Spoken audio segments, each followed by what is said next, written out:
नमस्कार, मी सुनील. आपण पाहतात आवाज इंडिया मराठी. आता एक नजर टाकूया देश विदेशातील टॉप 10 न्यूजवर. आज अशोक खराची पोलीस कोठडी संपत असून त्याला पुन्हा नाशिक जिल्हा न्यायालयात हजर केलं जाणार आहे. सरकारी पक्षाकडून नव्याने दाखल झालेल्या गुन्ह्यांच्या तपासासाठी त्याची पोलीस कोठडी वाढण्याची मागणी केली जाण्याची शक्यता आहे. तपासाच्या दरम्यान आतापर्यंत मिळालेल्या माहितीचा सविस्तर अहवाल न्यायालयात सादर होण्याची शक्यता आहे. राज्याच्या राजकारणात मोठा बदल होण्याची शक्यता आहे, असं एकनाथ शिंदे यांच्या शिवसेनेच्या खासदार ज्योती वाघमार यांनी म्हटलं आहे.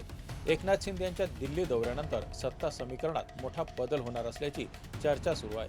शिंदे यांनी पंतप्रधान नरेंद्र मोदी आणि गृहमंत्री अमित शाह यांची भेट घेतल्यानंतर राज्यसभा निवडणुकीनंतर राजकारणात मोठा भूकंप होईल अशी शक्यता व्यक्त केली जात आहे. वाघमार यांनी नांदेडमधील महिलांच्या सत्कार कार्यक्रमात राजकारणात काहीतरी मोठं होणार आहे असं म्हटलं आहे आणि ऑप्शन टायगर किंवा ऑपरेशन तुतारीसारख्या गोष्टी होऊ शकतात असं सूचित केलं आहे.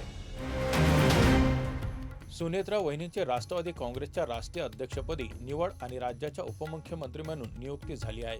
आमदार सुनील शेख यांनी म्हटलं की सुनेत्रा वहिनींच्या नेतृत्वाखाली पक्ष मोठा होईल आणि दोन्ही पक्ष विलिनीकरण झाल्यास त्याचं स्वागत केले जाईल.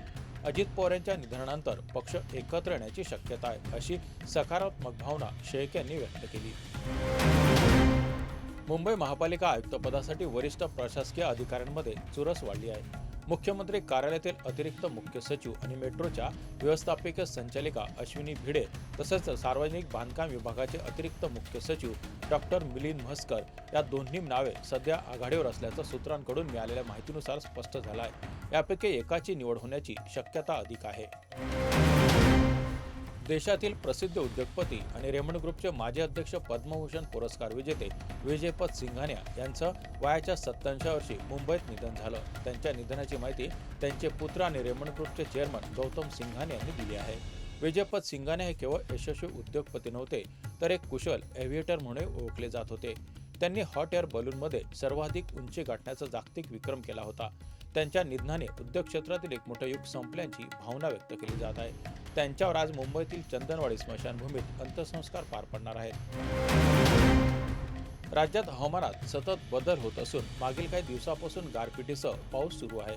2 दिवसाच्या विश्रांतीनंतर पुन्हा अवकाळी वाऱ्यासह पावसाचा इशारा देण्यात आला आहे. यामुळे शेतकऱ्यांमध्ये चिंतेचं वातावरण निर्माण झालं आहे. आंब्याच्या पिकावरही संकट ओढवलं असून मार्च महिन्यात पाऊस सुरू असल्यानं रब्बी पिकांचं नुकसान झाल्याचं दिसत आहे. काही भागात पाऊस तर काही ठिकाणी उष्णतेचा प्रकोप आहे, ज्यामुळे तापमान 40 अंशापर्यंत पोहोचलं आहे. राज्याच्या महसूल विभागात मुद्रांक शुल्काच्या वर्गीकरणात मोठी हेराफेरी झाल्याचा धक्कादायक आरोप कॅगच्या अहवालात समोर आला आहे.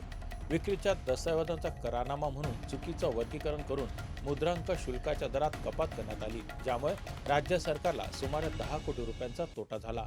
मुंबईतील बोरिवली 2 उपनिबंधक कार्यालयात तपासणी दरम्यान 5% शुल्काऐवजी केवळ 2% शुल्क आकारल्याचं उघड झालं आहे.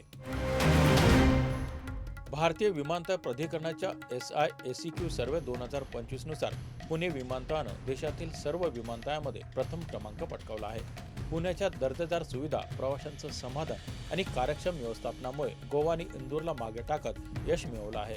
यामुळे पुण्याच्या शिरपेचात एक आणखी मानाचा तुरा रोवला गेला आहे.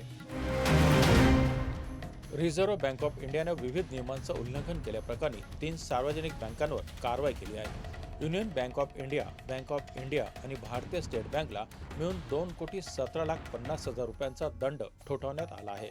यामध्ये युनियन बँकेवर 95.40 लाख, बँक ऑफ इंडियावर 63.60 लाख आणि स्टेट बँक इंडियावर 58.50 लाख रुपयाचा दंड आहे. त्याचप्रमाणे फिनटेक कंपनी पाईप लॅब्सवरही 3,10,000 रुपयांचा दंड ठोठावण्यात आला आहे. आज IPLच्या दुसऱ्या सामन्यात मुंबई इंडियन्स आणि कोलकाता नाईट रायडर्स आमने-सामने येणार आहेत. दोन्ही संघांचा हा या हंगामातील पहिला सामना असेल. मुंबईचा कर्णधार हार्दिक पांड्या असणार आहे तर KKRचं नेतृत्व अजिंक्य रहाणे करणार आहे. हा सामना मुंबईच्या घरच्या मैदानावर होणार आहे.